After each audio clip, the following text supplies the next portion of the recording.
Ja, hejsan allihopa. Då är det dags för eftermiddagen här med VLB. Det här är en jättekul föreläsning. Jag ska bara säga det så att alla är med på det. Torsdag är såklart ingen föreläsning eftersom det är ju röd dag också. Och sen på måndag påminnelse att då är det VLB också igen, fast på eftermiddagen. Så vi börjar klockan 13 men vi håller på till klockan 17. För att de kunde inte andra tider. Men då är förmiddagen ledig för egen studie. Och så. So now I welcome Jan for this lecture and I give the word over to you and have a nice afternoon. Thank you. Thanks for the introduction and thanks for handing over. So hello to everybody and welcome to our afternoon session here for the guest lectures from the VLB. So in the morning you talked about pasteurization, if I'm right. And today in the afternoon we want to focus on a very special topic, our microbiological stability and weak point. From my point of view, absolutely one important topic, because if I see here, so I think you already know by the VLB, we do also a lot of consultings in breweries worldwide. And if I see the most consulting visits we do is one side focusing on flavor stability, oxygen pickup, and so on. And the other topic is micro. This is still a big topic in the breweries, even if we have nowadays really equipment with high hygienic standards and everything. But micro, this is a continuously fight that you have to do in your brewery to avoid any contamination in your system. So first, let me share my presentation.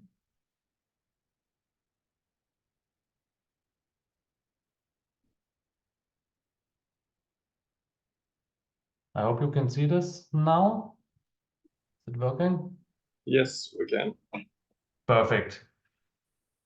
So then let's start with our microbiological stability and especially the weak points. First, I want to give you a few words about the general background, microbiological stability. What does this mean for us brewers?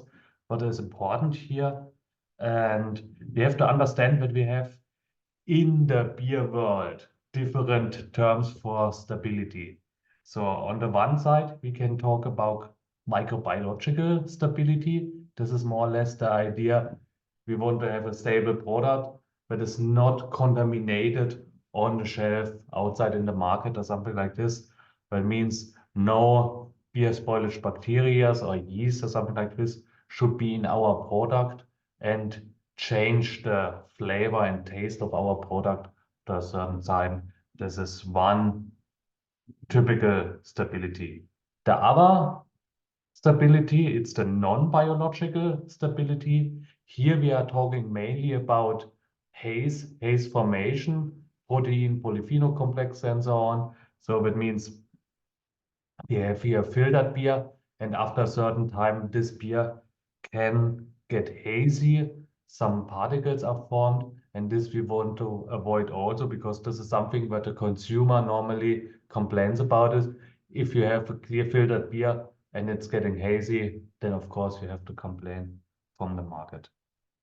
The next stability is the flavor stability. This means really our profile, our flavor profile for the beer. This should be stable as long as possible. Of course, our beer somehow will age, but some beers are reacting faster to oxygen aging processes and so on.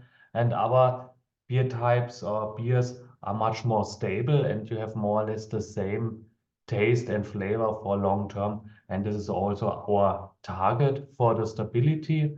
That means more or less for the shelf life of our beer in the time when we say, okay, best before, the flavor should not change, no haze formation, and also no micro spoilage.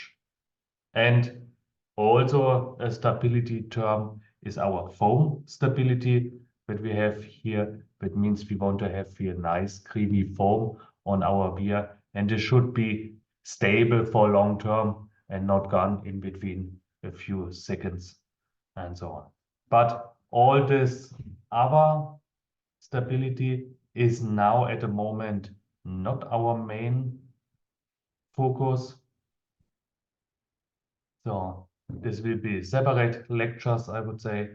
And we have for today our focus only on the microbiological stability and what we can do to have to hold our beer stable here.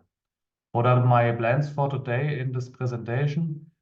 First of all, a general understanding of the microbiological stability. Hygienic work is one big point that we have to keep in mind here. And this is close related with plant design, but our equipment should be also designed on hygienic standards, on hygienic ideas behind this. And then I want to have with you a short look into the quality control from the microbiological perspective. And as a last point, I have here my practical part, findings on site. This is my, I call it the Brewer's Horror Show. These are more or less a collection of different pictures that I collected during my consulting visits, more or less with the idea to sensibilize you a little bit more, to bring you a little bit in the critical areas and fields where contaminations can sit and spoil your product, to have here a little bit of better workflow later in the work. So if you look on our beer, in this case, we have to say we are on the lucky side. On the lucky side so far that our beer cannot really spoil very fast. We have here different production steps or ingredients that are protecting our beer against spoilage. Other beverages like juice, for example, milk, they are much more sensitive, and we have here a faster spoiling. And also in this case, some critical contaminations can multiply, some really harmful for the human body can survive. And this is not a risk in our beer. In this case, we are more or less on the safe side. But of course, if we compare our beer with a spirit, then this is much more stable because of this extremely high ethanol content. And ethanol is one point that is somehow protecting our beer, but I would say the first challenge here for the contaminations is more or less our boiling process. With the wort boiling in the brew house, here we sterilize normally everything that is somehow able to survive in the beer. So this is the first barrier to protect our beer. And then we have our alpha acids, we have our hop addition. This is an additional challenge because some of the bacteria are not able to survive or to multiply in this environment of hop containing liquids. And then the next challenge for our bacteria is the pH. As we have in the fermentation, the pH drop down to 4, 4.2, something like this, 4.5. With the slower pH, less bacteria can grow and can multiply in our beer. And also during the fermentation, we have the formation of ethanol. Of course, depending on our beer style, this gives an additional protection against beer spoilage bacteria. And in the end, together with the ethanol, in the fermentation, we have also the production of CO2, and also the CO2 is somehow a challenge for bacteria to multiply, because a certain amount of bacteria need oxygen to multiply, to survive, and to spoil the product.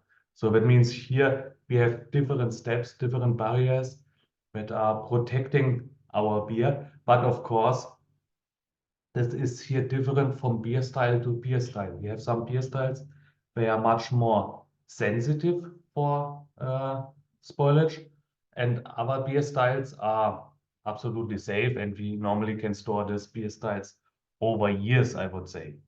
So in the end, it's every time the question from the brewers, how stable is my beer? How can I see, is this really a critical beer or is it not?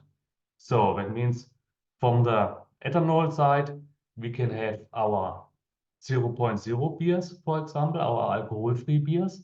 Of course, these beers are much more sensitive for contaminations. If we have here a strong beer, imperial stout, something like this, with high ABV contents, this is less sensitive for spoilage.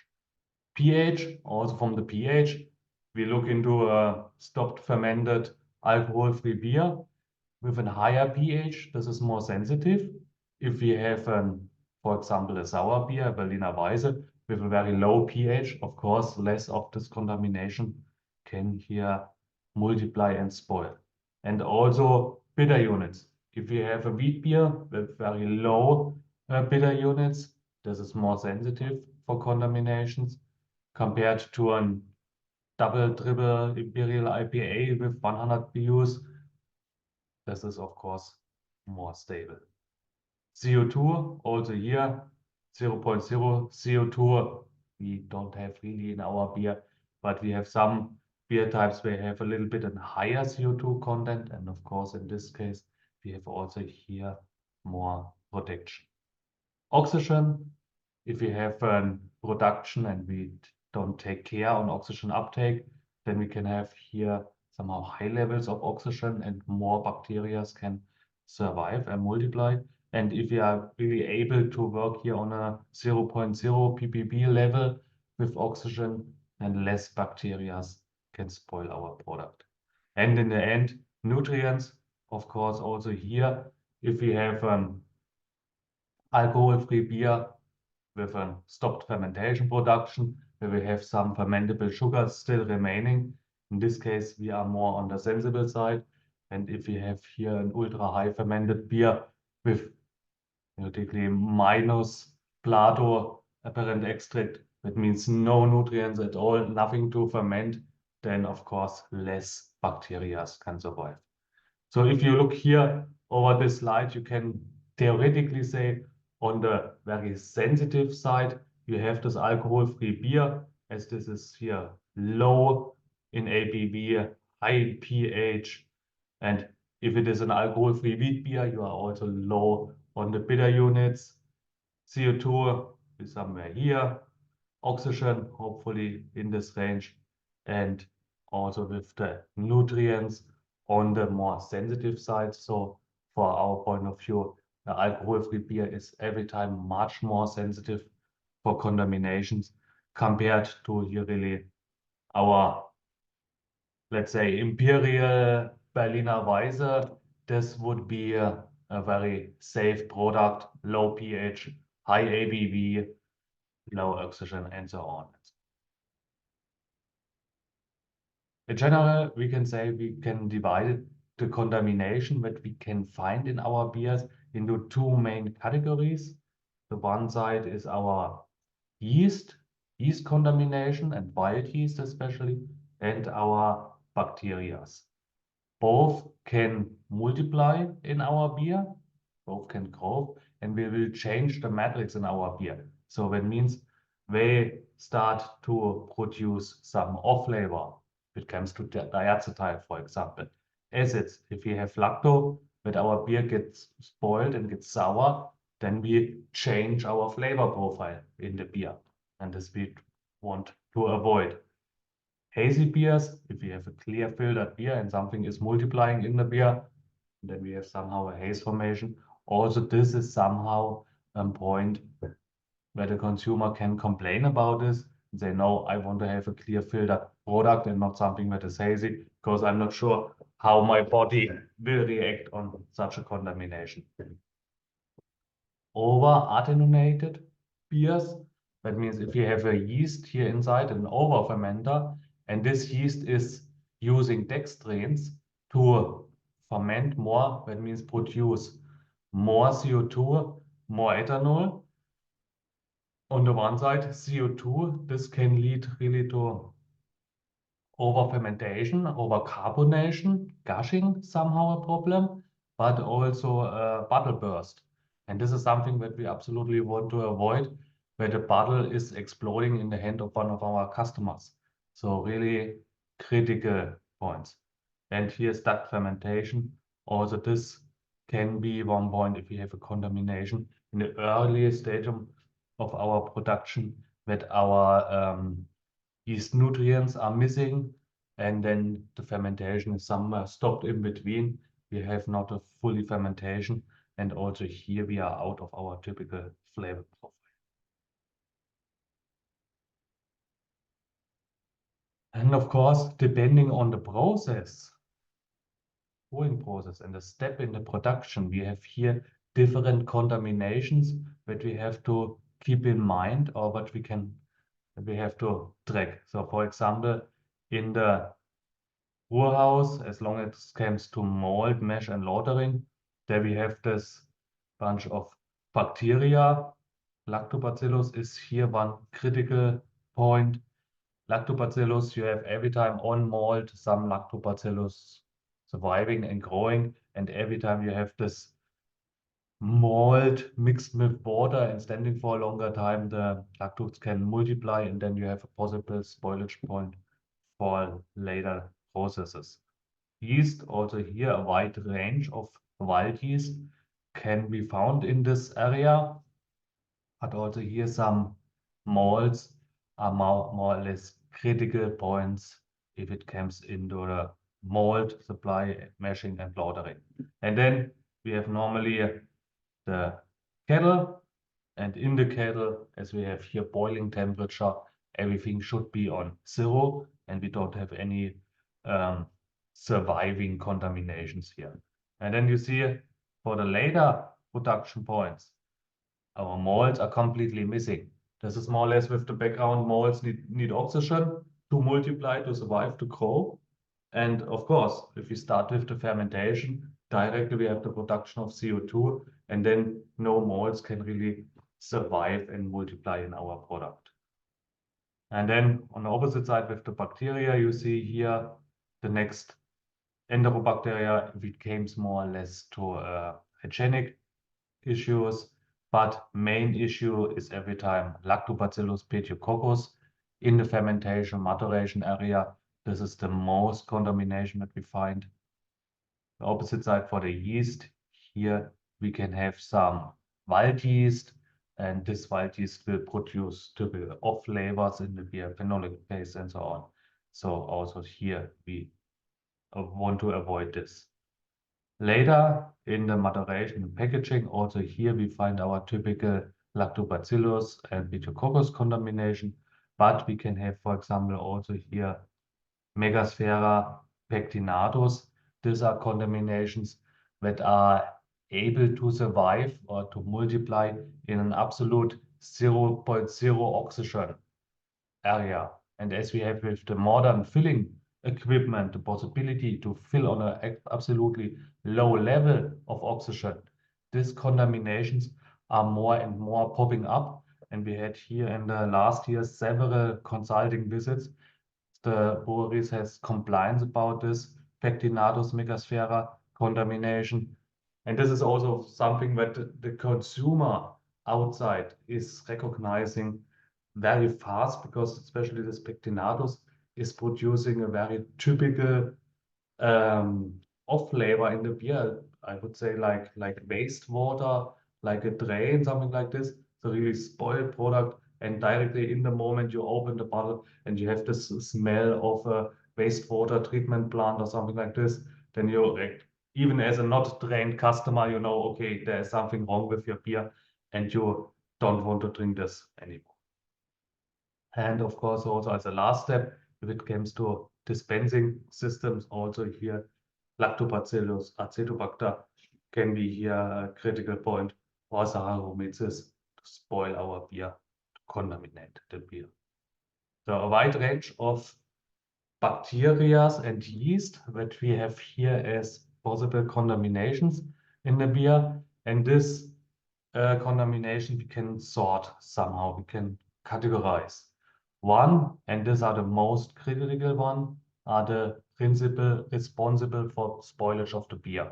So that means if such a contamination is falling in our beer, it will directly start to multiply, to grow, change the flavor and spoil our product. So this is the most critical contamination for us, and we have to do everything to avoid such a contamination in our product.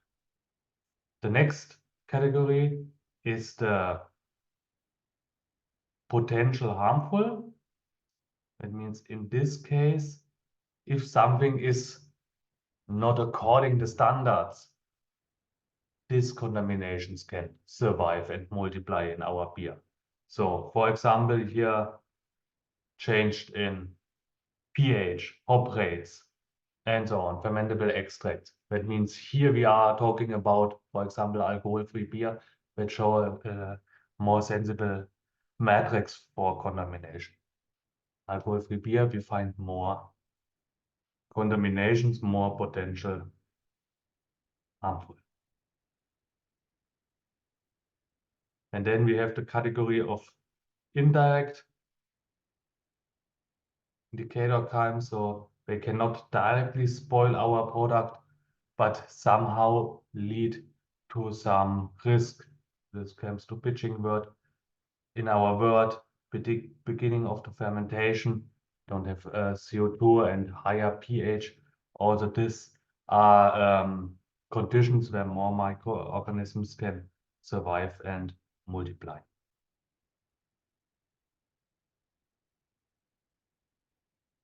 And then we came to the indirect organisms and also to the latent microorganisms. That means these organisms are somehow in our product, or we can find somehow these organisms, but they are not really critical for us as they cannot survive, they cannot multiply, and they cannot spoil our product. So more or less here indicators for hygiene, if we find some of this, or something that is around everywhere and we find these contaminations, but not critical for our. So, terms what we are using in the field of microbiological stability. First of all, infection. This is something that we say presence and growth of pathogenic microorganisms. So, and pathogenic is something that is really harmful for the human body. And I already explained you that this is normally not the case for our beer. We don't have this pathogenic contamination in our brewery. This is the reason, because in the brewery, we mainly talk about contamination, as this is a spoilage with contamination that can destroy our beer, but it's not an infection, it's not a pathogenic microorganisms. And then we have the sterilization as one point. So inactivation or removal of all living microorganisms and not only microorganisms. And then we have the conservation. What do we mean with conservation? In this case, we somehow avoid growth of bacteria. With conservation, we not really kill the organisms. We somehow defined here the media so that the contamination is not able to multiply, to grow here in our product. And then we have the disinfection, also here killing of spoilage microorganisms. And we have the pasteurization. Pasteurization means careful heating, and in this case we kill also here our microorganisms. And I think the previous presentation was especially on this focus for the pasteurization, and that you reduce the degree of contamination. But important is to understand that the disinfection and pasteurization means a reduction of contamination. That means every time it's 99.99999, something like this, %. But this means if we have a low contamination rate, if we have only one microorganism in our product, we will kill everything. But what happens if we have 1 million or 10 million of contaminations in our product? In this case, if we have here pasteurization effect or disinfection effect of 99.9, that means still a certain amount of contamination can survive this procedure and lead to a spoilage later in our product. That means that these processes are not every time completely killing everything. In this case, you have to go to the sterilization. With the sterilization, you kill more or less all living organisms, all living microorganisms in your product.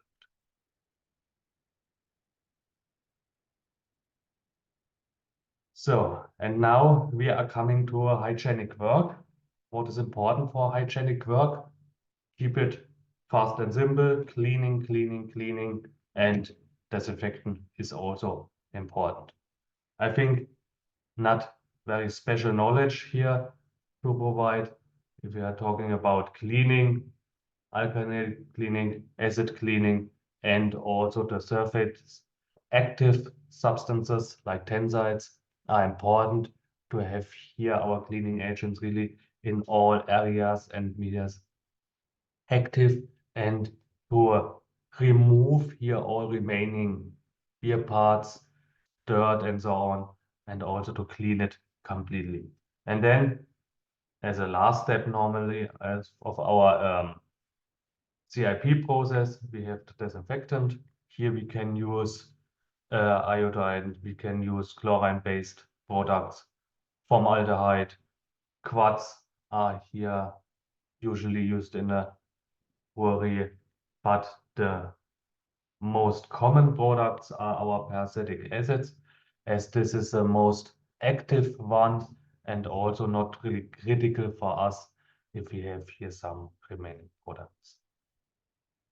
And what we have to clean, this is sure surface tanks, pipelines also here. Believe me, I have seen this in my old brewery as I was working as a brewmaster there.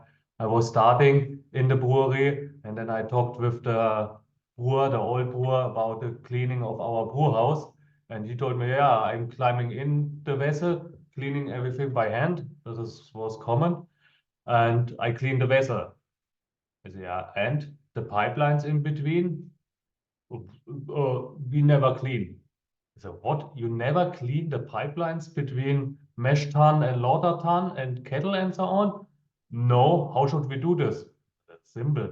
Fill one vessel with caustic and then pump the caustic back and forth into the pipelines. And you don't want to see how much dirt we could push out of these pipelines because it was not cleaned for years. So keep in mind, not only the vessel cleaning is important, also pipeline cleaning is important. Everything that is in close contact with our product, but also in the surrounding, in the room and so on, also this needs to be cleaned.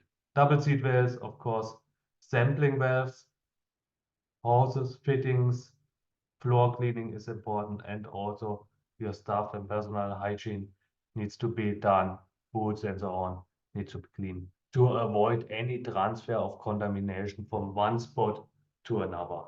This is the important thing. And if somebody is asking me what is the job of a brewer, I say mainly 90% of the brewer work is cleaning, cleaning, cleaning, and cleaning. This is our daily business. I remember back my time as I was in the apprenticeship, my best friend of mine, he was in the apprenticeship as a building cleaner, and every weekend we were sitting together with a beer and then we discussed about our week, and I explained, yeah, I was doing floor cleaning, I cleaned tanks, I cleaned windows, I cleaned this and this, and he said, yeah, I cleaned floors, windows, and oh, I think we have the same job. Now, 90% of our work is cleaning, and we have to keep clean our equipment. Otherwise, we have a transfer of contamination and we have a spoiled product. And in this case, we have to keep in mind, especially, we have to fight against biofilms, as this biofilm formation is a really critical one. Here in this picture, you can see one biofilm. This is an outlet of a filling line. From my point of view, this was the fastest growing biofilm I ever have seen in a brewery. This was in between 2 days. This whole area here was completely contaminated. The first day I arrived in the brewery and I could see 1 or 2 small dots here. And the day after I was coming back and this was completely fully grown and fully contaminated. And of course, these biofilms contain a mixture of different contamination of different microorganisms, yeast, bacteria, molds, and so on. But not only these microorganisms are here critical, we have here also water and extracellular polymers. That means these microorganisms, they form a group and they form somehow a protecting layer above this biofilms. And then this biofilm is absolutely hard to remove. If you have a simple cleaning and rinsing, we are not able to really remove everything from this biofilm. And then it's the starting point for further contamination after the cleaning. So that means really critical is have the starting here with a small biofilm and then here fast multiplication. And then this biofilm can start to spray all over our equipment and contaminate more and more of our system and hard to remove and starting point for further contamination. This is the reason we have to do everything to avoid any biofilm formation in our brewery. And if this avoid biofilm formation, we come directly to the question, how should we clean? And in this case, our thinner circle is here the background to understand how cleaning processes are working. We say here the full circle. This is the needed work that we have to spend to clean equipment, to remove everything that is here contaminating our product. And then depending on our target or time, we can shorten here sometimes, or we have to expand somehow some other influences. So time, temperature, mechanical influence, and the concentration, all four parameters playing an important role for our cleaning effect.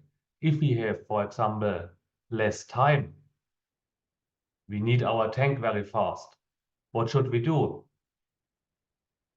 We can increase the temperature, cleaning not with cold caustic, we can clean with warm caustic. In this case, we are faster with the cleaning process, or we can increase our concentration somehow, but this is more cost, more critical for the material and so on, or mechanical cleaning. That means higher velocity, more mechanical influence, or the cleaning with a brush can be also sometimes very helpful to support here our cleaning effect. And this is something that we have to keep in mind. If we need to shorten something, then we have to extend something more.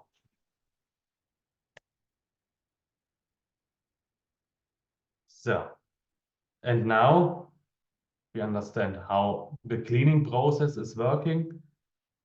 Then we have to do this cleaning as easy as possible. And for this, we need a hygienic plant design.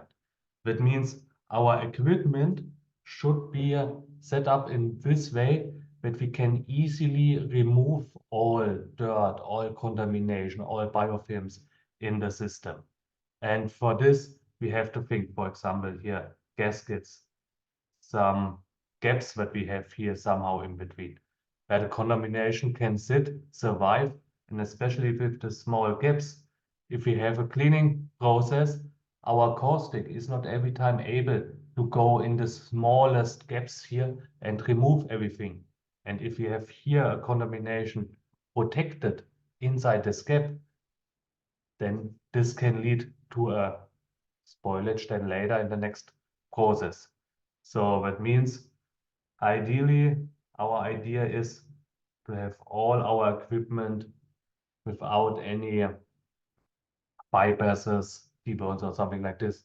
Easy to clean, easy to remove, not something like this in installations or some dead ends or something like this.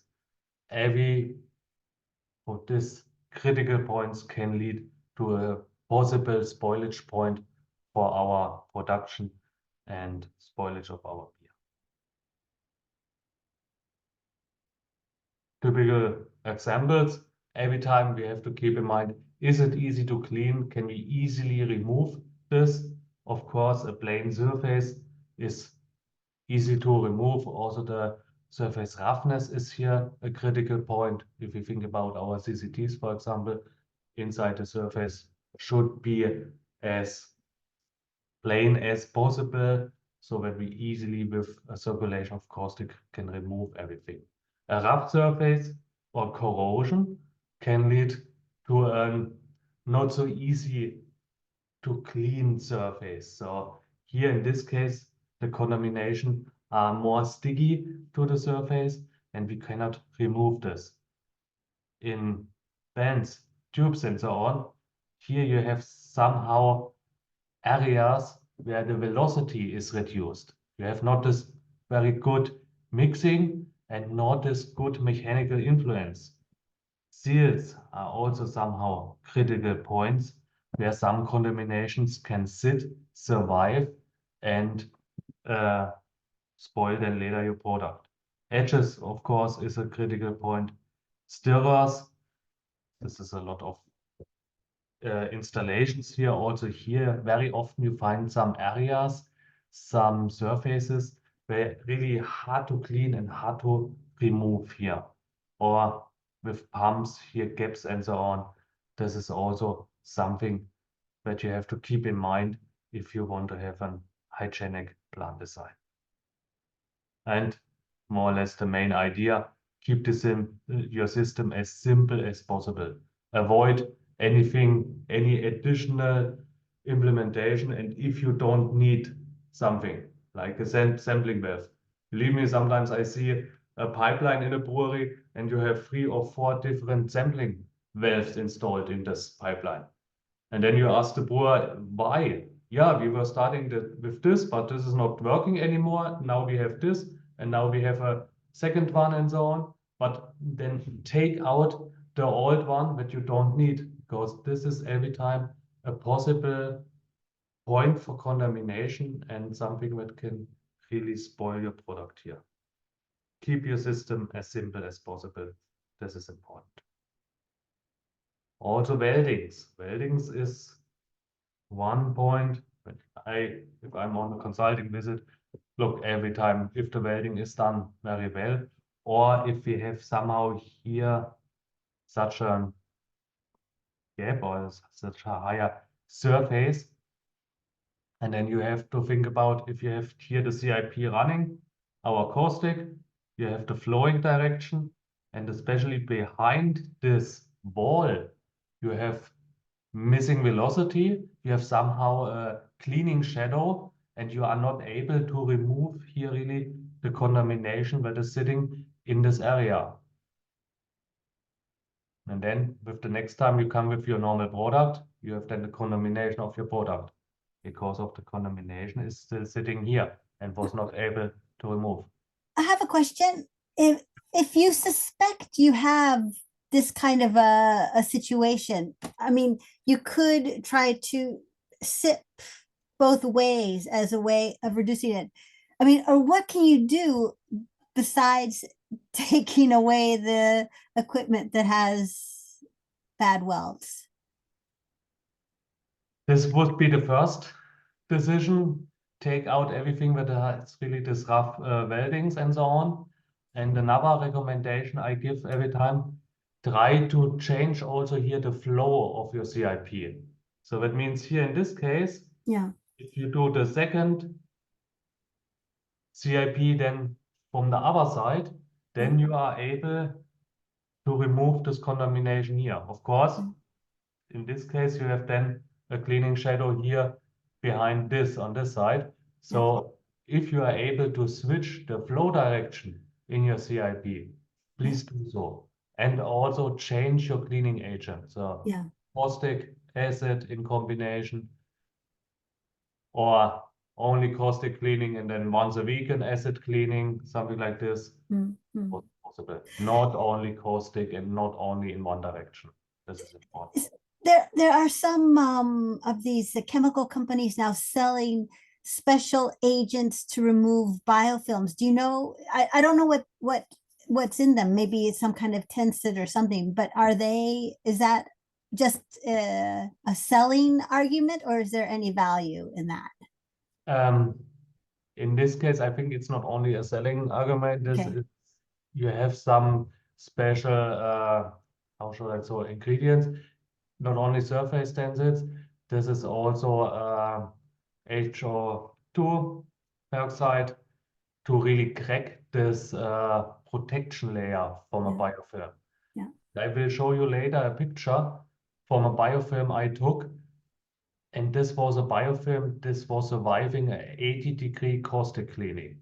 Okay. This is something normally, Right. before I thought, okay, 80-degree caustic cleaning should remove everything. But here really in the Okay. valve, in the double slit valve, we could find Yeah. a biofilm after the cleaning.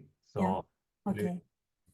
this is And I think so maybe you will, because I put a question in the chat about there are the back to scan lamp with like a UV different wavelengths to shine on equipment to look for biofilm. So do you have any experience of that?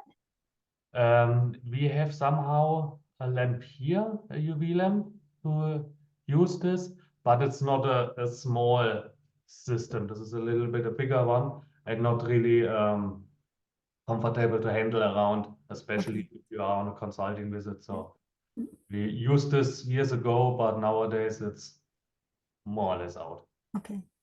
If I'm on a consulting visit, I believe more on swab testings and so Yeah. on to check for biofilms.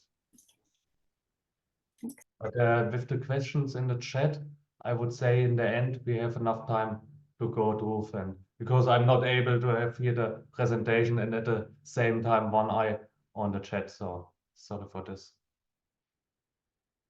So, and also in the filling line, also here you have to think about hygienic design and to keep everything as simple as possible or as easy to clean as possible. So open design is here, for example, important.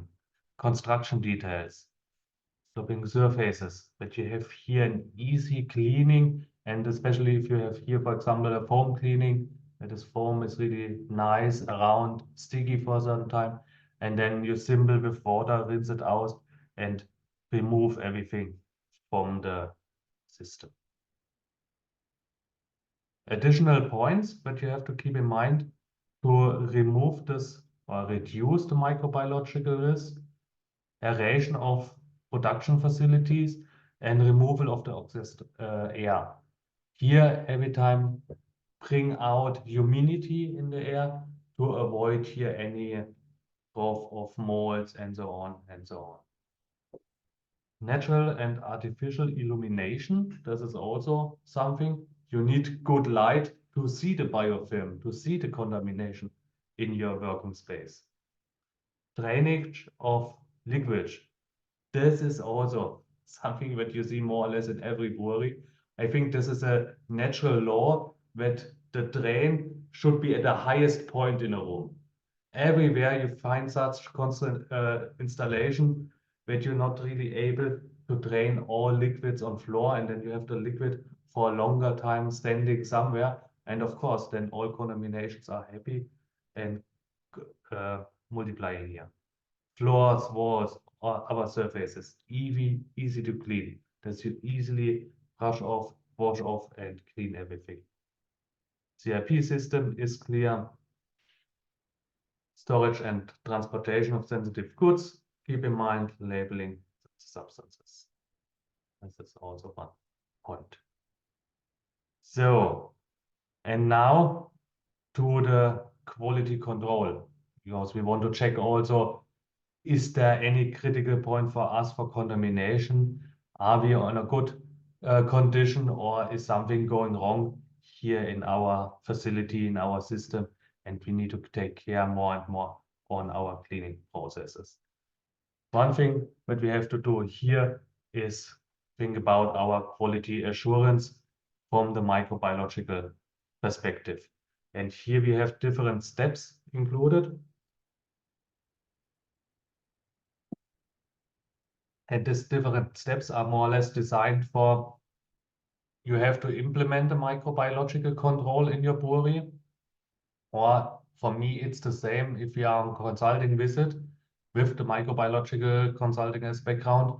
I go the same steps here with the brewery together to understand the microbiological quality assurance. First of all, think about the setup of your control plan. It means in this case, you have to think about the type of samples, the quantity, how often you want to take the samples, and also the treatment and who is responsible to take a sample. Is it the brewer on site, or do you have a special lab guy who is running around the brewery the whole time and taking sample? Is it a liquid sample? Do you do a surface sample? How much milliliter or liter of sample you can collect and how much you can treat.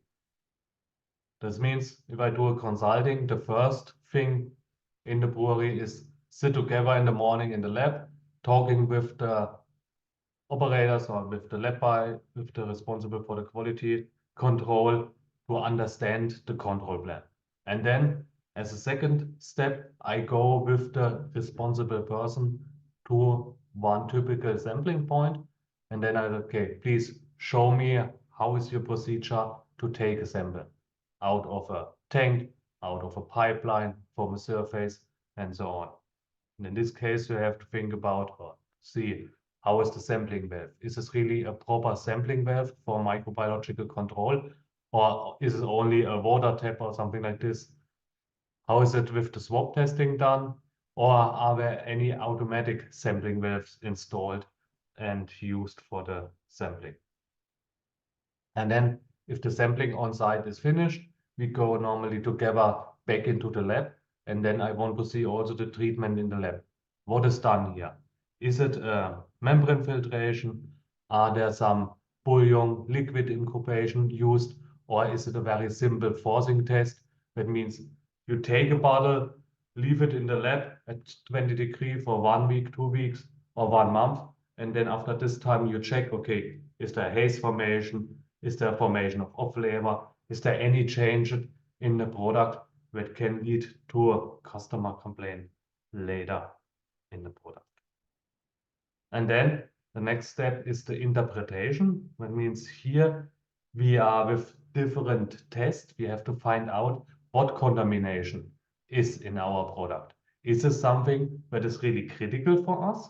Is it a potential harmful? Or is it something that is somewhere around ubiquity available, so not really critical for us?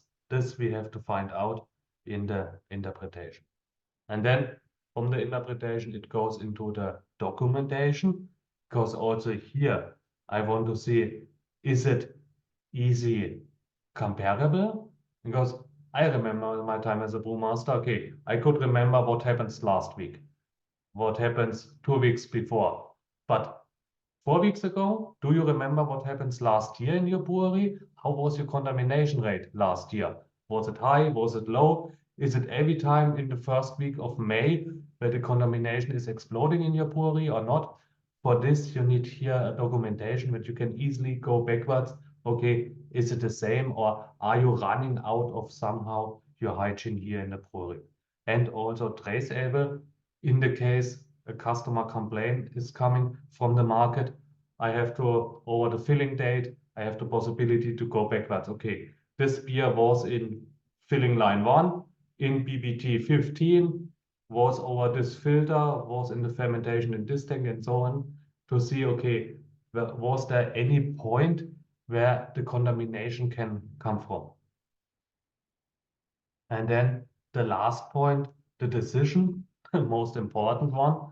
Believe me, if you have this findings on the table, you have to react. You have to decide, okay, tank cleaning. Should I repeat the tank cleaning?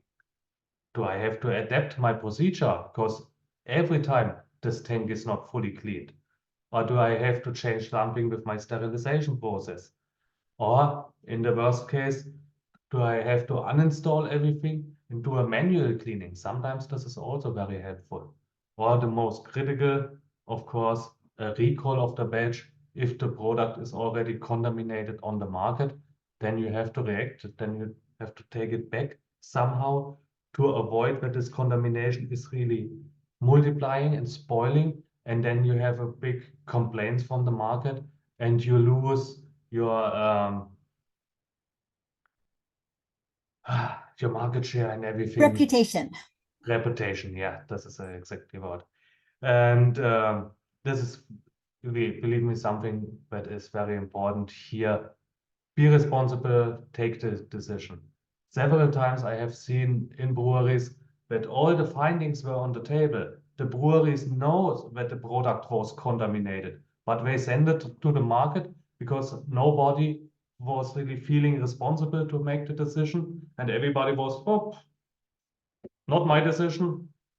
He needs to do this decision. So please, if you have the findings on the table, react correspondingly and make your decision.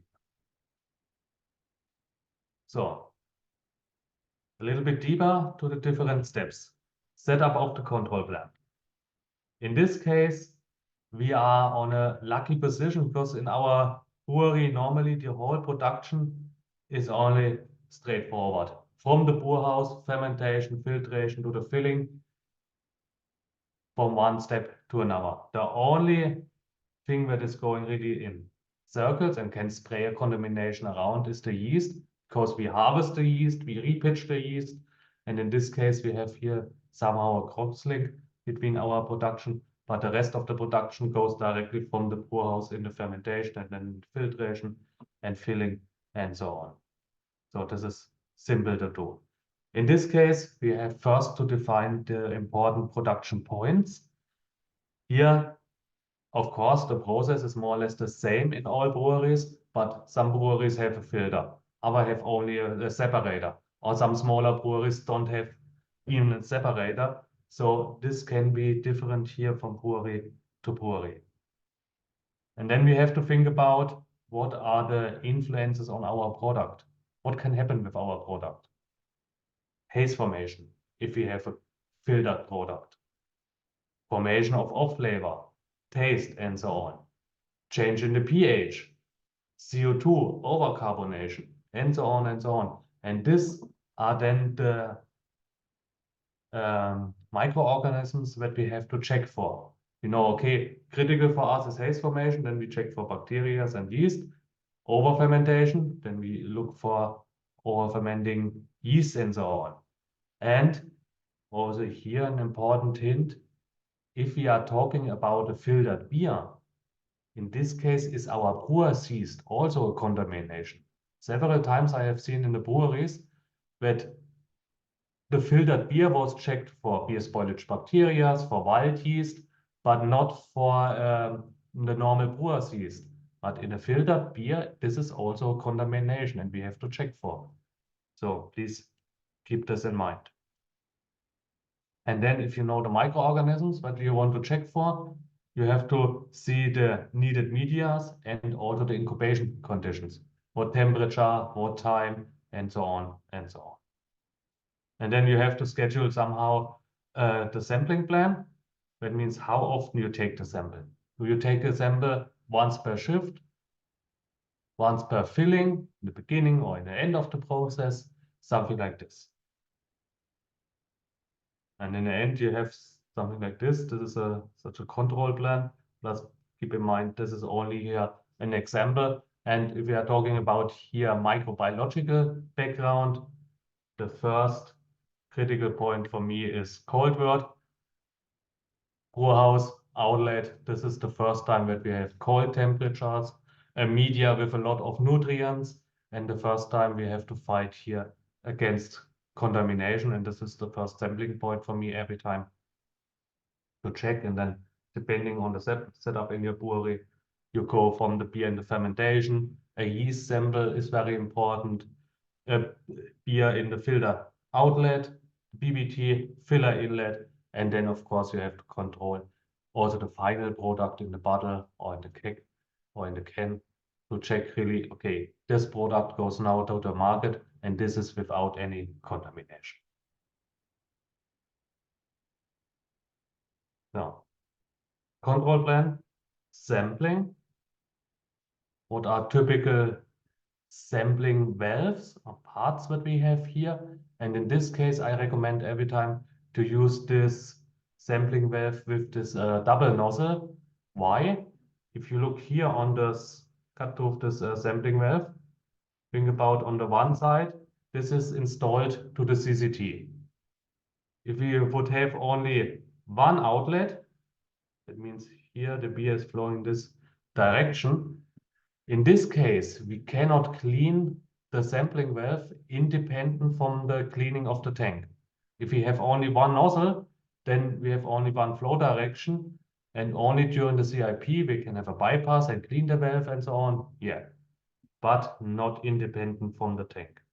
And here, with the double nozzle, in this case, we can open both sides and we can spray and clean the sampling valve independent from the cleaning of the tank. If the tank is still full of beer, we can clean our sampling valve here. And we can also fill it up with disinfection solution and hold it under sterile, disinfected conditions from sampling to sampling. And we reduce here the risk of secondary contamination because of this treatment. And one additional very good advantage of this sampling valve is if you have filled this in an area with, for example, ethanol, the first thing, if I came to such a sampling point, I open the cap from the bottom. In this case, the ethanol is flowing over my hand, and then I can easily smell, is it ethanol? Then I can be sure that the inner surface was under good condition. If I smell, in this case, beer, sour beer, some rotten off flavors, then I know, okay, I have here inside the sampling valve some biofilms, contamination sitting, something like this. So no need to take a sample because we will find something. Not from the beer, we will find contamination sitting in our sampling valve. And in this case, you have to uninstall this, clean intensively, change gaskets or something like this, but you are protected against false positive findings. From the sampling to the treatment in the lab, what are the typical things that we have to do in the lab? Conventional workflow, the simplest way, I would say, if we have here a bottle of product, of our product, a hazy product, complaint from the market, for example, as long as we have haze inside, visible haze, we can go directly on the microscope. Because with this haze, we should be also able to find something under the microscope. And then we can evaluate, okay, is it yeast, is it bacteria, is it something critical, or is the haze a non-biological haze and not related with a microbiological contamination? This is the easiest way to do. Another possibility, you can go here on this liquid incubation. And this is also something that I recommend, especially for small brewers. These tubes here are ready to use tubes with media for beer spoilage bacteria. So that means here you see there's a little bit headspace. And if you take a sample and fill up this tube, these tubes are already autoclaved, sterile, fixed. And then on site, under sterile condition, of course, you take a sample from your tank, you fill it up, you close it, and then you take the sample here in a warm room, close to the heater at around 20-25 degrees, give it 7 days for incubation. And if you see here, first of all, a change in the color. So original, in this case, it is green for our VLB 7, red if you are using the MVP bouillon. And then if you see the color change here to yellow, you know, okay, the pH was changing. That means here we have a growth of lactobacillus, pediococcus or something like this. And then also, of course, you can go under microscope and check what contamination is really here inside. And also if you see a haze formation, then you know also, okay, this is something critical. This media, especially for beer spoilage bacteria. And it's absolutely simple and easy to use in a brewery. I have seen this in Romania in a brewery, in a small craft beer brewery. This brewmaster was doing this on his desk. So once a week, he was cleaning up his desk, disinfecting everything.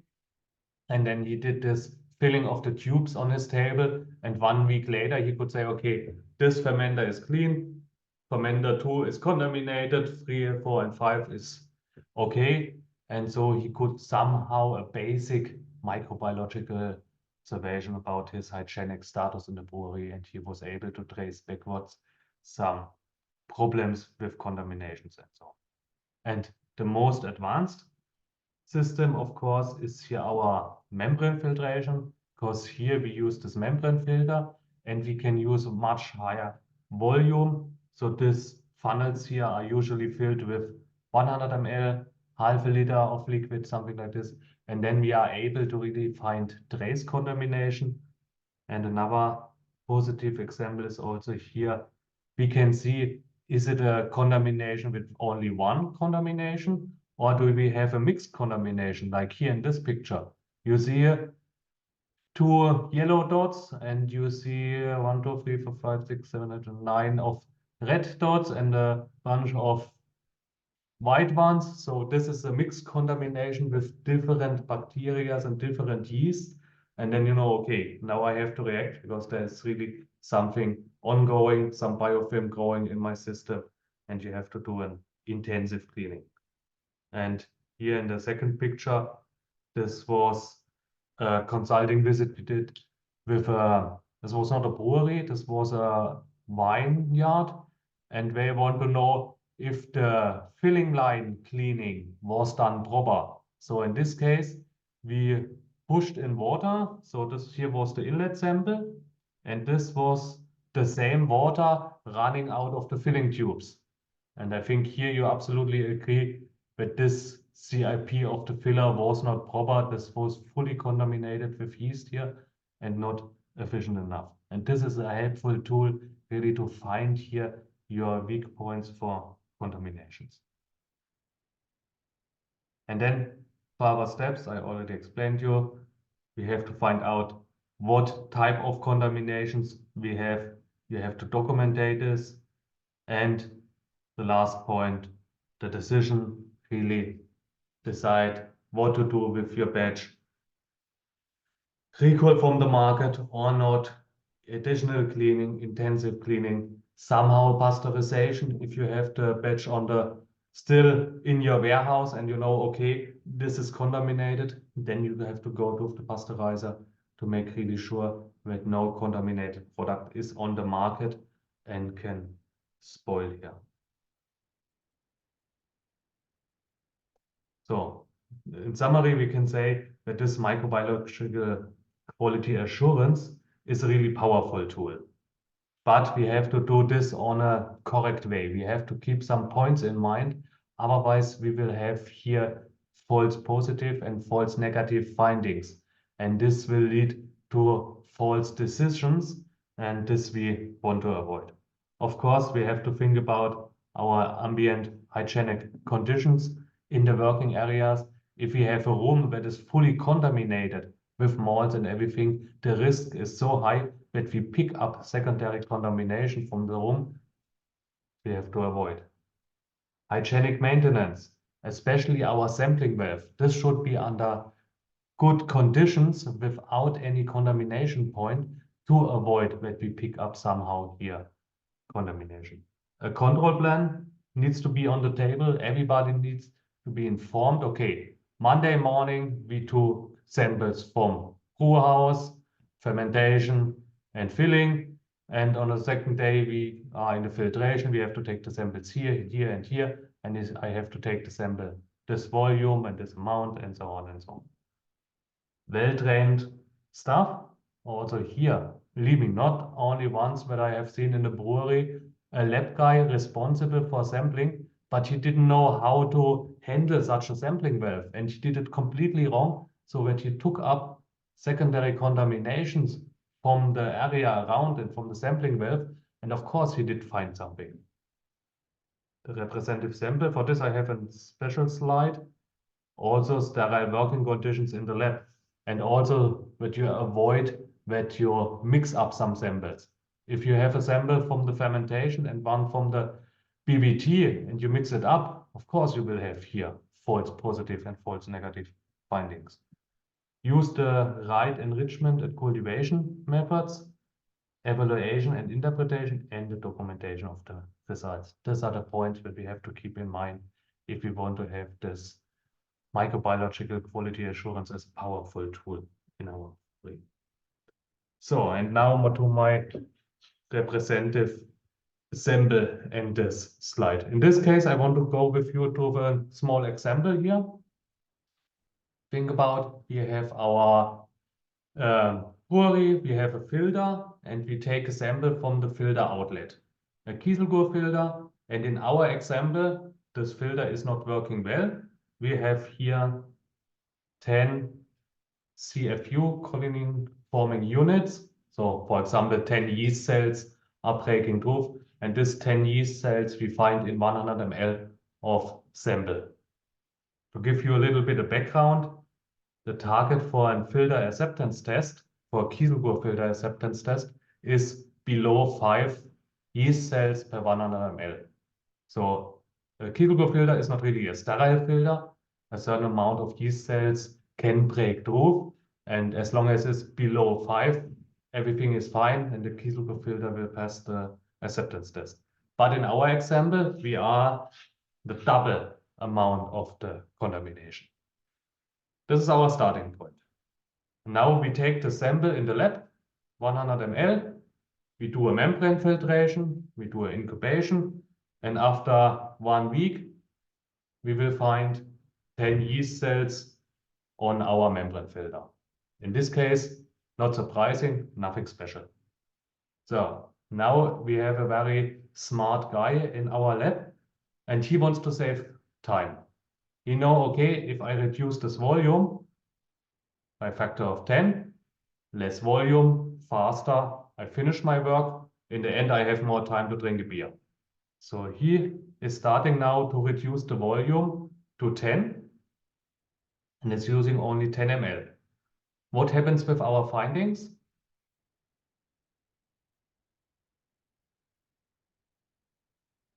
Yeah, 1. In this case, we will have on our membrane filter 1 yeast cell. Maybe we find this 1 yeast cell, maybe not, but somehow we get a result. Okay, still okay. Now our guy, he wants to have even more time to drink beer. And his idea, this was working very well to reduce the volume. Now I reduce the volume even more. So he is going now down to 1 ml. What happens now with our results?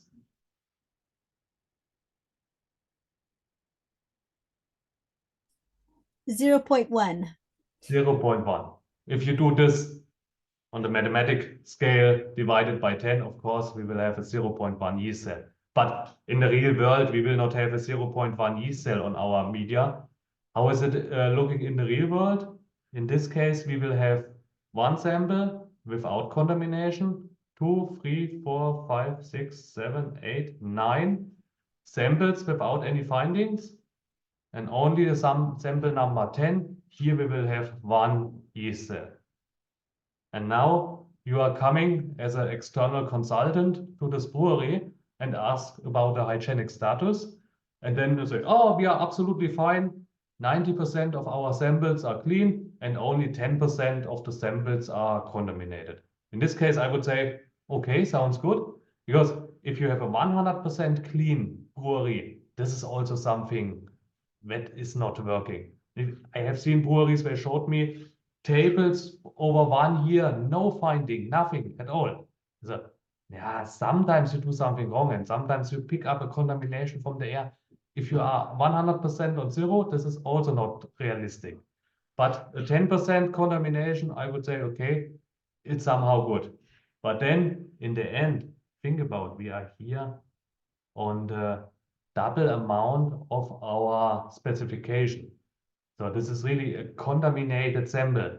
And only with the reduction of the volume, this guy was able to fulfill his specification. The background was, this was a brewery, global player, and they had from the headquarter hygienic status specification that says, okay, 90% of your samples needs to be clean only 10% of your samples are tolerated as contaminated. And he had a fight with the whole brewery, was completely contaminated everywhere, everything.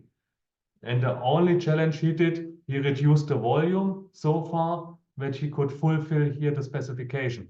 And said, okay, this is not working. Only by reduction of the volume, you cannot design your targets here.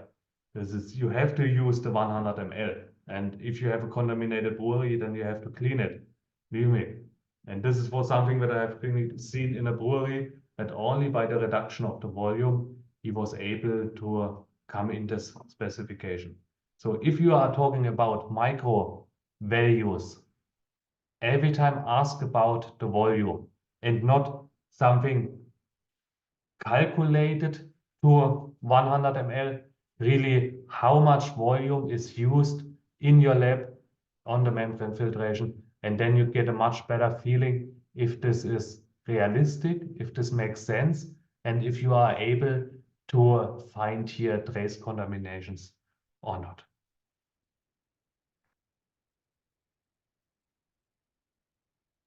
So, and then I have here a short homework for you before we jump into the practical part with my pictures. Here for you to think about. We have a sample and we use a 0.2 ml as a membrane filter, and we find one CFU, one contamination on our sample. 2000? Wait a moment, we discuss this later. You can think about this.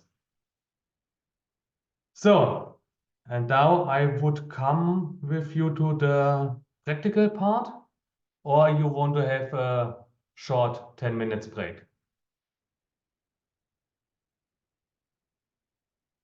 10 minutes break for everybody? Sounds good.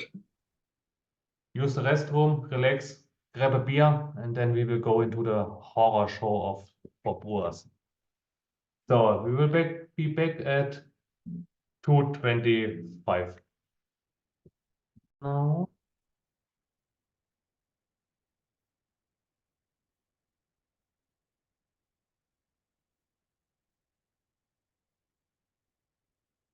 Good. I still share my screen, I hope so. That means we can go now into the part for the findings on site and also a little bit of collection out of things that I have seen in breweries and are not really nice to have. First starting point, first starting slide, and we already talked about weldings. And my question here would, think about you are responsible in a brewery, a brewmaster, you want to implement a new process and you have to transfer the beer from one tank to another. But of course, no money for new investment. You have to use available spare parts, and you could find somehow this piece here somewhere in the corner with this welding here. My question, you use this or you leave it on site? Simple yes, no would be okay for me. No, no. In this case, yes, hard to say, but I show you also a picture from inside of this tube. And I think now we agree, everybody, no, absolutely don't use something like this because of this extremely poor done welding. The rough surface, it's not possible to hold it clean, to have here a sterile process.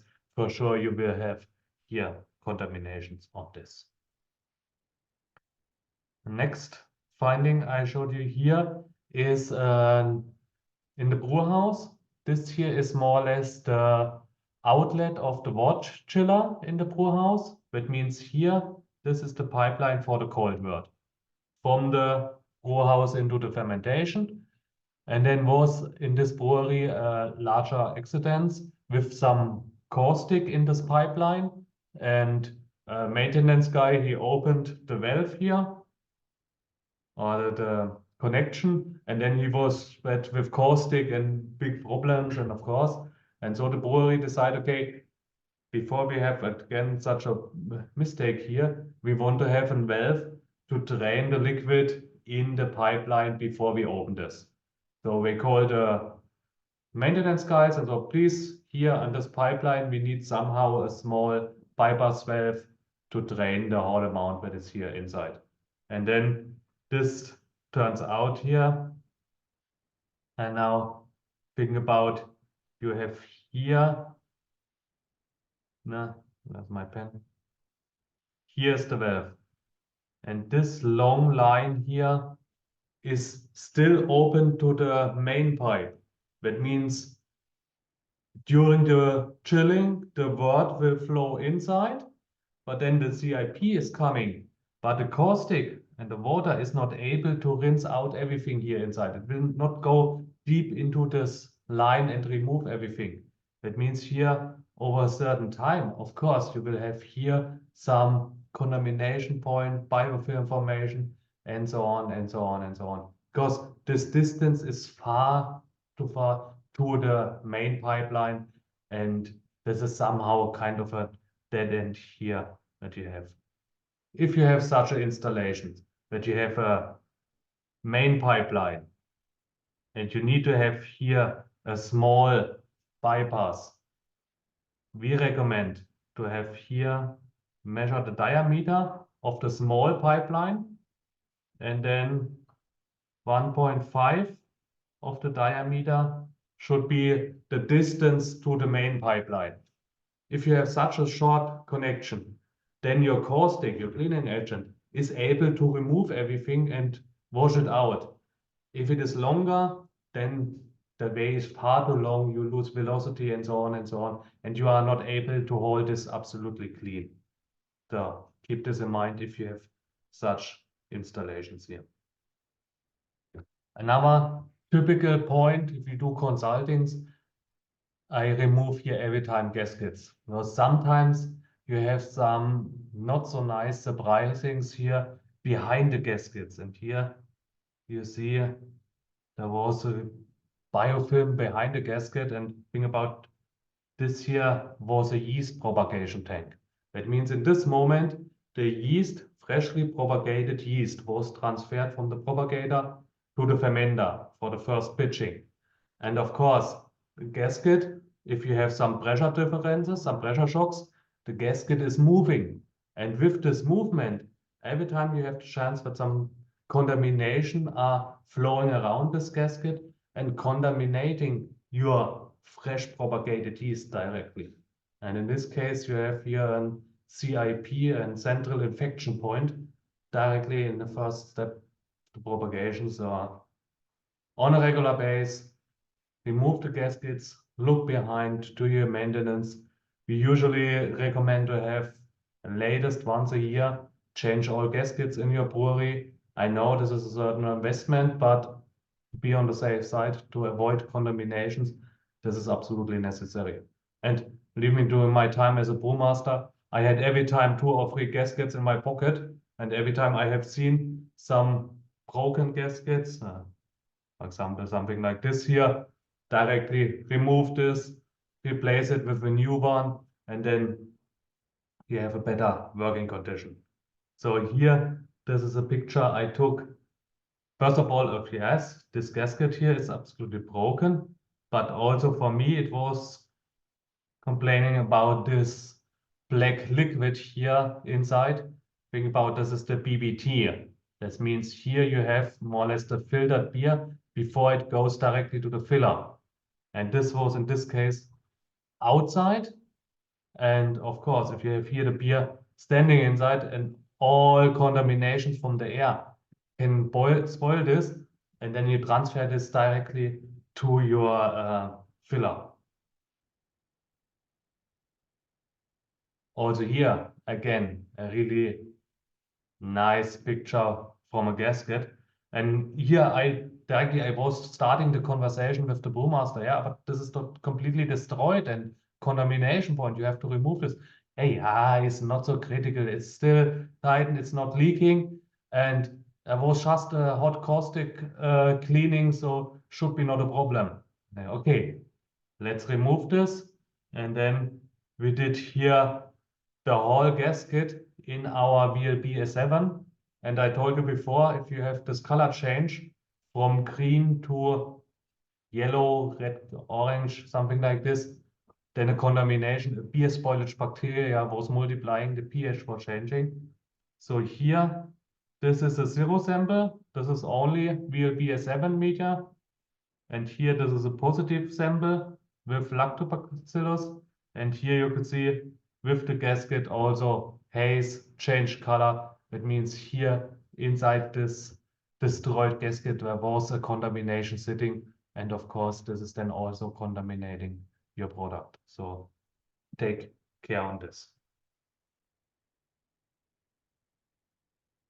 Also, something that you find sometimes in brewery, the same equipment, the same handling, but different handlings then. For example, here, this was 4 times outlet of a CCT. My question was, yeah, wieso do you have 3 times the pipeline open and only in one you close it?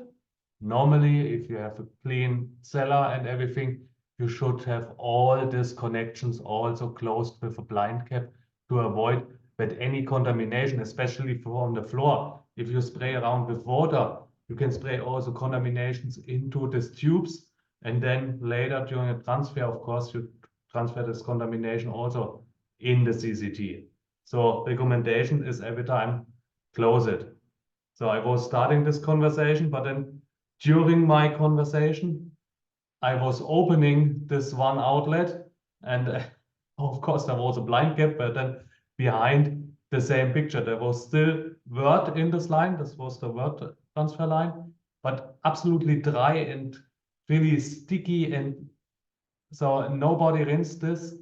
After the transfer, the word was still in pipeline and of course, open to the environment, picking up contaminations, everything can grow on this nice media that we have here inside. Also here in this brewery, the first moment we were walking around the cellar and we could see everywhere the blind caps on the valves. So, oh, nice, very well done here. And then I started to open a few of them and I could find here, and I think it's easy to see, that there is old dry yeast on this. So it was a CCT inlet, outlet here. And of course, they transferred the beer to the tank, but nobody cleaned up after this. And now my question, do you think if the next process is starting, that means the beer from here goes into the filtration, will the operator clean this valve before he goes on with the process?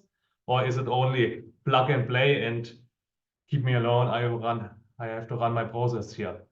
Of course, in the moment where it is dry, it's harder to remove. You have to really, with a brush and a lot of water to clean it. It's much easier. The beginning of the transfer is still liquid. Simple, use a water hose, rinse around, remove yeast, beer, wort, whatever else there is. And then we recommend normally to have some spraying bottles with ethanol. I can directly show you. This is the one I have for my system at home. So you fill it with ethanol and then you can easily spray on the wall and also on the blind cap. And then you close it with the blind cap. And then you have this inner area here of the valve under good condition, under sterile condition, and without any biofilm. Another thing that we learned during the time as a consulting, that you have to change your perspective, your point of view sometimes. Sometimes you have to climb behind some tanks. You have to go down to the floor. You have to lay on the floor and look from the bottom upwards to see sometimes some weak points. And here, this was a vacuum valve on the CCT. It was on the top of the CCT, on the tank dome, but the installation was here that this valve was only, I think, 30 or 50 centimeters from the floor. Nobody could really see this valve. And you see here, one guy somehow tried to clean this a little bit, but he stopped very fast. And this valve full with mold, with biofilm, vacuum valve. That means every time if the pressure is decreasing in the tank, it's opening and it's sucking the whole contamination into your tank. So especially after the CIP, if you have a freshly cleaned tank and then you suck in some air, this will be directly a contamination of the tank. So keep this in mind. Sometimes change your point of view in your brewery to find some weak points. Another weak point that I was collecting, I think in the last year several times in different breweries. Here we are on the CO2 supply line. Which means here in this case we are in the fermentation area and we have one long pipeline for the CO2 to the wholesaler to pressurize the tank. If you want to empty the tank, to set head pressure on the tank and so on and so on. That means every time the CO2 or you blow it into the CCT, the CO2 goes over this pipeline here. And first of all, I recognized here some biofilm around, and then I talked with the brewmaster if it would be possible to close the main valve for the CO2 to have the pipeline pressureless, and then we open the valve to have also a look, prove the butterfly valve here inside the pipeline and see the surface.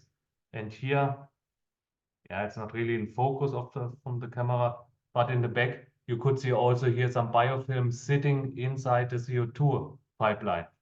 And here in this case, I also took my swabs, took a sample from this, and we filled it with VLB S7. You already know now, okay, if it is green, it's okay. If it is yellow, then it's contaminated. And here you see this was the sample with the supply line. Yellow, so that means here was lactobacillus sitting inside this biofilm in the CO2. Yes, of course, also all the other samples were contaminated. That means in this case, the cellar in the brewery was fully contaminated. But the CO2 line was one of the central infection points because with the CO2, you go to the different CCTs and every time if you have here some CO2 on the tank, you transfer also contamination into your product. Comparable picture, but another brewery. So please, here we are talking not about the same facilities. This was completely different. One was in Africa, one was in Europe, but the same thing. Also here, first of all, yeast and dirt and everything around this valve. And then I asked to open this, to have a look inside. And also here inside this line, a lot of yeast, biofilm, contaminations, and so on. And the same thing here. Also took a sample, but this time we have this here on a membrane filter, on a media. But you see here a little bit around also the change in the color. So this is a yellow, and you can already see here this membrane filter fully contaminated with colonies. So that means here this valve was full with lactobacillus that we can find here in this case.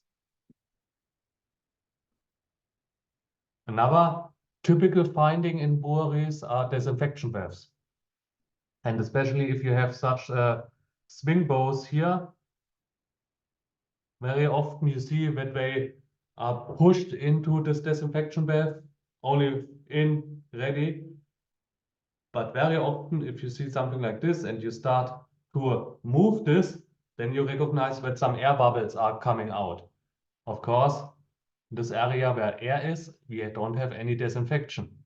So in this case, our recommendation is to place especially such swing bows here upside down, that you can remove, you fill with the disinfection the pipeline and remove at the same time the air out of this pipeline that is completely full with disinfection and fully in contact with a disinfection solution.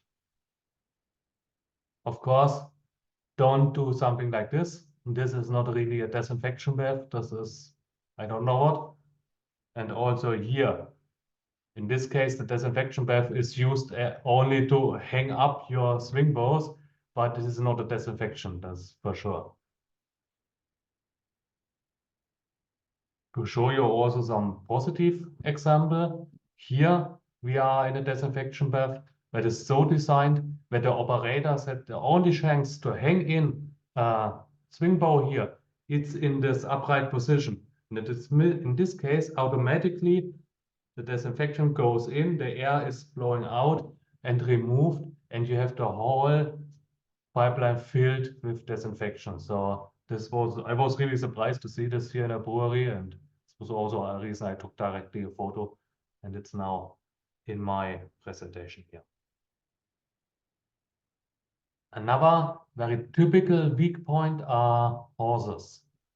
Here, depending on how old your brewery is, how much you invested, some breweries have still the problem that they have to use the hoses to transfer from wort into the fermenter, to transfer the beer from the fermenter to the filter, to the BBT, whatever. And of course, these are moving parts, and sometimes you have the bending here, and then this inlay is broken, or you have something like this here, extremely rough surface. And in this case, you are not able to hold this clean to have really here without contamination. And sometimes you see also here some small bubbles or something like this. And in a critical point, this bubbles break. And then I think you agree, you are not able to clean this area behind. For sure, this is a point for contamination and for spoiling of your product. And please, if you have to work with hoses in your brewery, don't do something like this. Don't have this mixing of hoses in different directions. Please check here. Where is the transfer line from the brew house to the CCT number 5? You are not able to find this out. First of all, the whole floor was slippery. I was complaining, but here this open hoses were too close to the floor. This was something that I was trained as a brewer in the apprenticeship directly. Don't bring anything on the floor because the floor is every time dirty. Hang it up somewhere, close it, connect it, but not on the floor. And here, because of this so much mixing up of connections here, the risk to do something wrong, to do the wrong transfer, to pump something in the tank or from the tank to another tank by mistake is so high. So try to have here a clean floor without any mixing up of hoses and so on. So also this happens for me in my brewery, that I was mixing up something and then I opened the wrong tank, the wrong connection, and I was finishing my filtration in this moment directly. So keep here an eye on this. Also, in the case you are responsible for some new investment, some installations in your brewery, try to avoid any of such installation that you have here an open drain directly around the swing bow. Of course, this drain is every time full with contamination. And if you open here this connection and you switch it, the risk is so high that you pick up contamination from this wastewater here and spoil your product. Also here, every time think about your process, make the sense, or would it be better to have this connection here a few meters left or right away from this open drain. And here you see this picture I already was talking about. This was the double seat valve with this biofilm.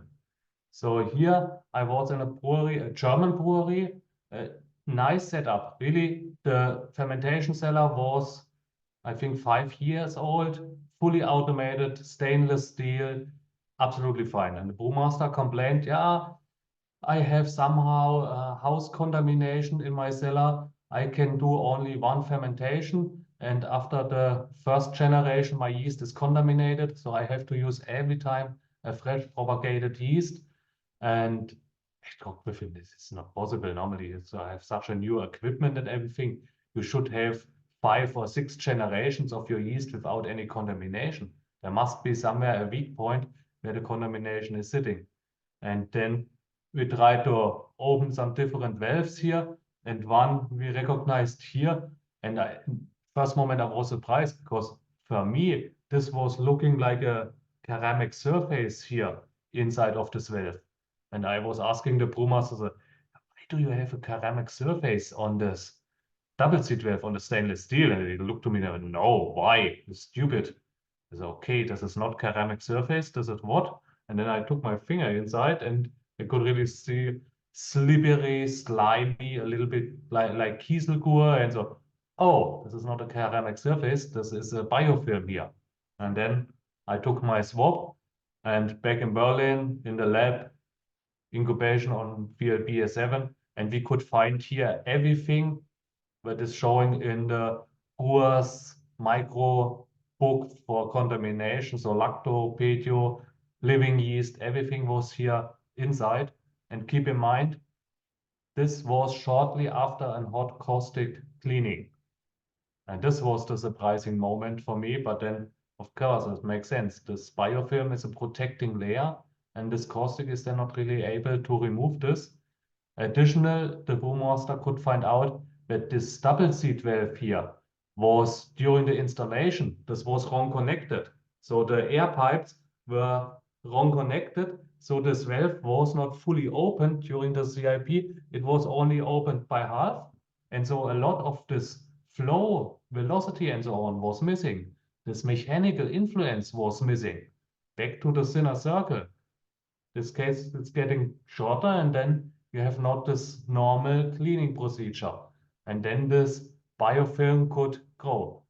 Additional, he was cleaning this pipeline only in one direction every time, not changing the direction. And he was also using in this moment only caustic, no acid cleaning. And then we say, okay, we recommend to have also combination caustic acid cleaning, try to change the direction, and then prepared here this double seat valve. And 1 week later, he called me, yeah, Jan, absolutely fine. It's now clean, and without any biofilm, we could remove everything. So this was then working perfectly. But really, even in the newest equipment, and especially if you have this fully automatic double seat valve, this is so many risky points that you can do something wrong during the installation. But then in the first weeks, it's working somehow. But over time, you have here this forming of biofilms and sitting somewhere fixed. Another typical point, dead ends. Old installations somewhere in the system, not used anymore. This is here a typical failure. And here we are, also here in the background, you see a flash pasteurizer. In this case, we are in the filling line. So the beer is here from the BBT over the flash pasteurizer and flash pasteurizer outlet. This is here, this line directly to the filler. And here was this side valve not used, and you see how dirty it was since years, I would say. And then my question was, do you know how the gasket is here inside? Because I guess the gasket should be broken over this long time. And how is the surface here inside? Is it clean? Is it biofilm? Is there something? So our recommendation in this case, please, if you don't use it, cut it out. Avoid that you have here some weak points only by old, unused equipment in your pipelines, in your installations. As we are in the filling area now, I want to show you also some pictures from different fillers and how they can look like. So from my point of view, I think this was one of the dirtiest filler I have ever seen, full with biofilm here around. And talk with the operator. So yeah, we cleaned it in the morning. The biofilm is growing so fast. So no, I don't believe you that you have cleaned this filler in the morning, and in between 3 hours, this biofilm was here growing up. This needs to be a longer time. You can see this was completely full with biofilm, yeast, and everything.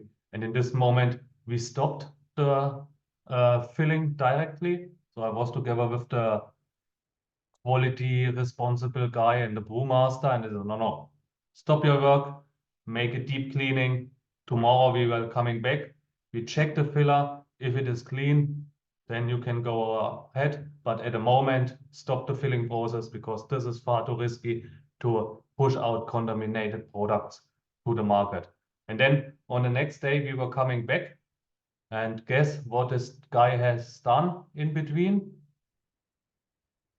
Try to keep it as simple as possible. Of course, he was using a high pressure cleaning, and then from the front of the filler, he was blowing all the contamination backwards, but he never was walking around the filler. So from the front, everything was clean so far, but then we turned a little bit around, and from the back, you could still see this biofilm sitting in the corner. Of course, it's here. The cable shaft is completely broken. Also, this needs to be replaced, but it's the way it is. But this biofilm was for us really critical. And of course, if you clean something, don't clean it only from one side. Clean it also from the other side. Walk around, look, and remove everything. And then, this was, by the way, the same filler. I recognized here such a pipeline inside the area where we have the crowner. So that means the open bottle is going out of the filler, and before the bottle is closed, so that means here these are the position for the crowners where the bottles are rotating. And here I could see this pipeline, and I was wondering, because this tube was already open upwards, and I could see some liquid here inside. It was not drained. There was somehow, I don't know what liquid this was, but in this case, I was also so stupid to tap my finger inside and was smelling on this liquid. And this was so ugly, dirty wastewater. Boah, this was. And what is this? Yeah, this is a pipeline for CIP. So, yeah, but there is water inside. Ugly smelling water. This is somehow contaminated. And this in the area where you have open bottles. If it is for the CIP, why you don't cover it with a blind cap in this moment where we don't do the CIP? And by the way, with this dirty water, a CIP running, you spray around the contamination everywhere. Yeah, we have to remove this. So also some other pictures from biofilm in filling areas. So also you can see here, some guy tried to remove the biofilm, but this was so sticky biofilm that was not able to remove. This was the housing from the filler here in this case. But to understand a little bit more the background, this was a filler that was working more or less, I think, 75% of the filling time. It was filling some alcohol-free, malt-based beverage, so extremely sweet, a lot of sugars inside. And then, of course, every time you have some broken buckle, some leakages, and this sugar liquid is spraying around, you are forming here contaminations if you are not removing this on a regular basis. And this picture here, this was more or less in the back of the filler, and there was one broken gasket. And every time this valve was operating, there was also spraying some of the sugar liquid on the equipment here on the valve. And then over time, because nobody repaired this leakage, this was really a biofilm growing here around. Unbelievable. And this is the same filler from underneath, more or less a look inside. Also here, you could see that all the valves were fully contaminated. And of course, it's hard to fill here a product clean without any problem. Another filler here, the first I was also called in because of some contamination issues. Problem here in the brewery, somewhere in Africa, but this owner decided to have no tunnel pasteurizer. That means a flash pasteurizer before the filler and then the filling process, and then the beer was going directly to the market without any additional stabilizing treatments. Of course, contamination were breaking through, and then was the question, where is it coming from and how can we avoid this? And then I talked with the brewmaster. And first of all, I was wondering about this layer here on the filling stars. For me, in the first moment, it was like a stone, a beer stone or something like unorganic residuals. But then, okay, how do you clean this? Foam cleaning, yes, we do foam cleaning. As a caustic acid, yeah, only caustic is okay. Better change caustic acid.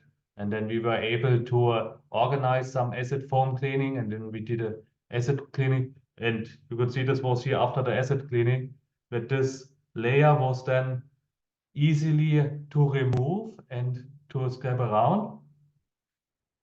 And then I took a sample and I want to check under the microscope if it is really only anorganic dirt or is it organic. And you can see here inside there are some molds and bacteria and everything. So that means this layer here was not only beer stone, this was also kind of a biofilm sitting here in the filler area and responsible for contaminating the product. Another very typical thing, wrong installations or DIY installations. This is something where I get every time very nervous if I see such a DIY installation. Brewmaster decided, okay, we need here an additional valve.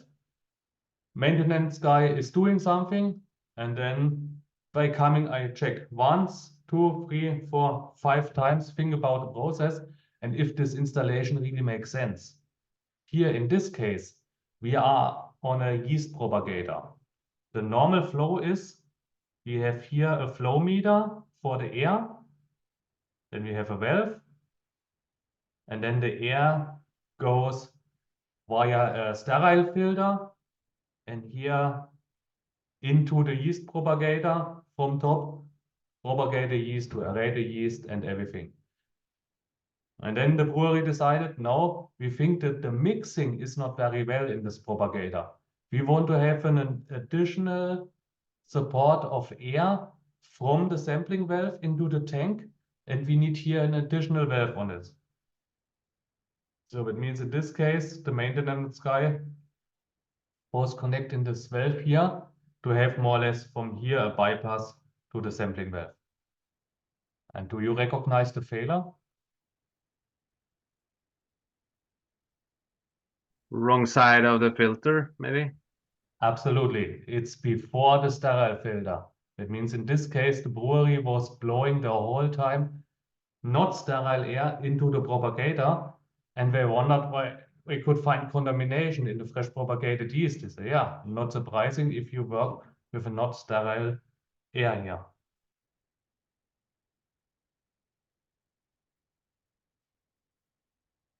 So if we are talking about sterile filter, this is also something that is very typical in the brewery. If I do a consulting for microbiological background, I also check sterile filter.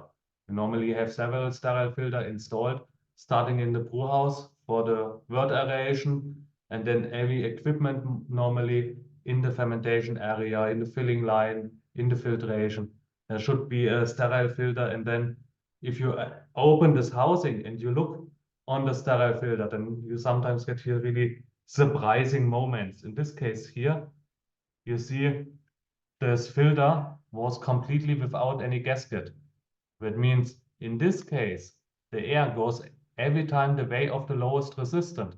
And of course, if there is no gasket, the whole air is going around the sterile filter without any filtration effect. And then you have a bypass more or less directly from not sterile air into the sterile air, and you have contaminated water.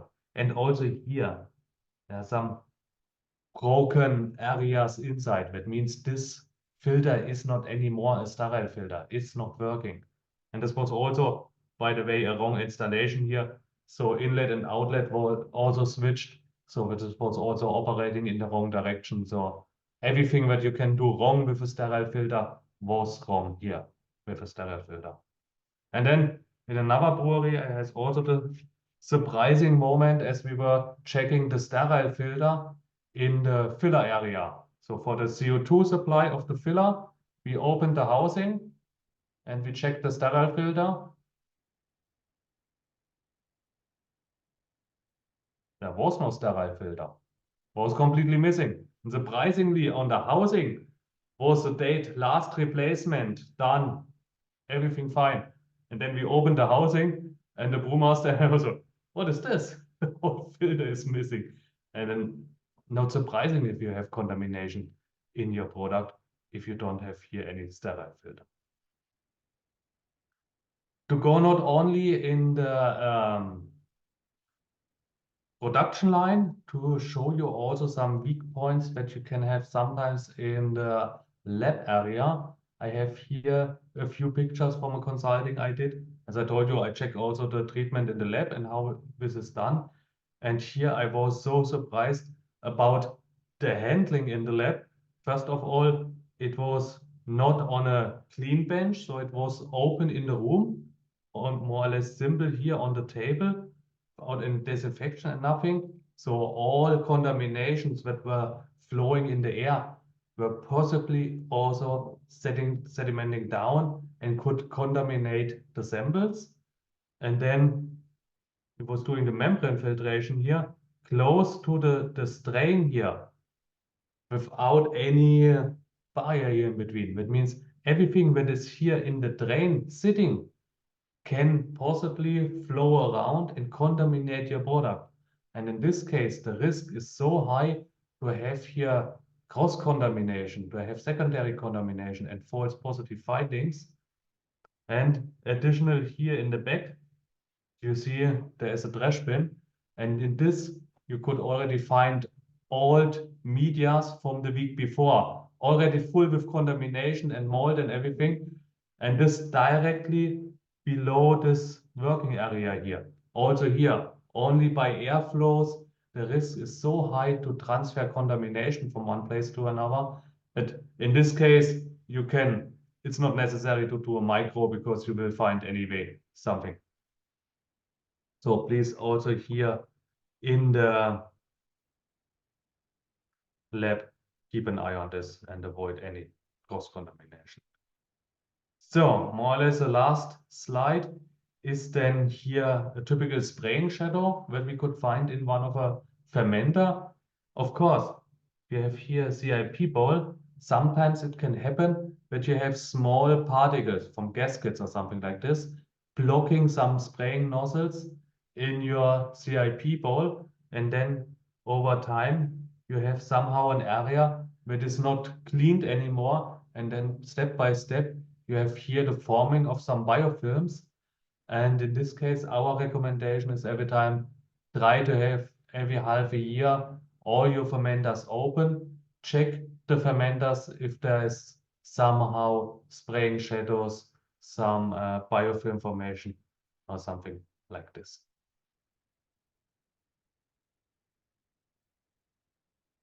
Okay, and then I want to come back to my homework. I hope you had enough time to think about my homework here. So once again, we have a sample of only 0.2 milliliter. And after incubation, we could find here on our membrane plate one colony forming unit. What does this mean for the 100 ml? If we would filter not only 0.2 ml, if we filter 100 ml, how much colonies we would find on our media?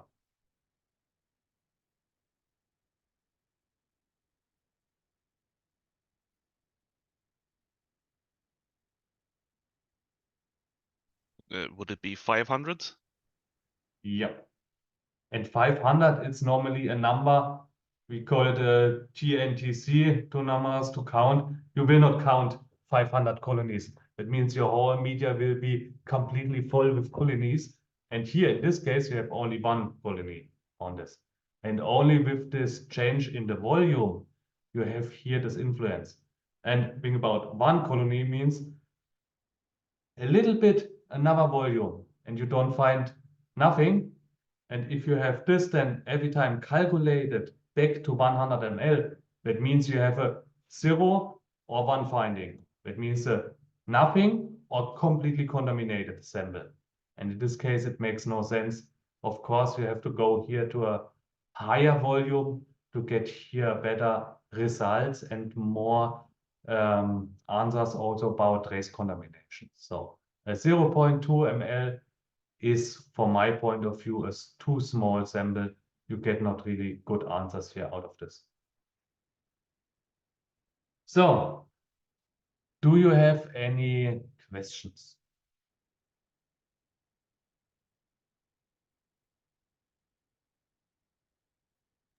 I think you mentioned when you used swabs at one of the breweries you visited, you used a culture medium called VLB7. Yeah. What's that? This is our standard media from the VLB for beer spoilage bacteria. And there's also outside this MBB, Okay. MBB bouillon. This is a comparable media, a little bit different color and so on, but both is designed to detect beer spoilage bacteria. And this is for me more or less the last indicator. If you have a contamination growing on this media, then you are sure this can really survive in the beer and multiply in the beer and spoil your product. So yeah. whenever I have findings on this media, I would be absolutely critical and stop the production, call it back, and make it safe. Okay. So you can make it in bulk and it's not so expensive. Good question. What means not so expensive? Okay. Well, I think yeah. with the MBB, it's more or less on the same level. Yeah, okay. Because I showed you this small tubes, this ready-to-use tubes. They are a little bit more expensive, of course. They are specially prepared, but it's for small brewers, this is easy to do because everything is sterile and you need only to fill up with your sample. Of course, if you have a little bit better equipped lab and you have an autoclave and you can do everything for your own, then I would recommend to go more to a membrane filter and the agar. In this case, you will have this agar in a larger bottle. You have to prepare it, to liquefy it, and then you pour it into the different sterile plates, and then you can place also the membrane filter on it and get more results out of this. You don't like to use the HLP media, which you don't have to sterilize, but you do get the value of seeing what the colonies look like.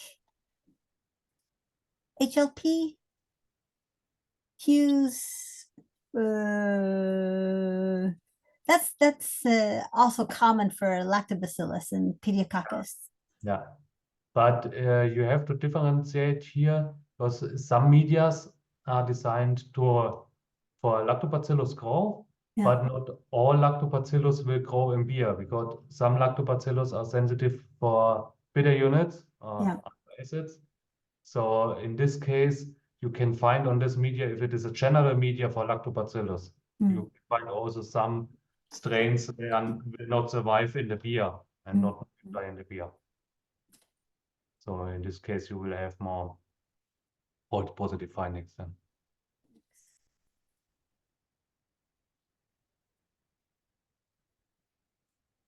Another question? If not, also not a problem. Of course, in the last slide in my presentation, you have already the PDFs I shared last week with Matthias. And on the last slide, you have also my contacts. So whenever you have questions to the presentation or something around micro, you can send me an email whenever you need an answer. Okay. Great. If you don't have questions anymore, I have to say thank you. I hope you enjoyed the presentation, even with the ugly builder. And hope to see you and enjoy the rest of your day.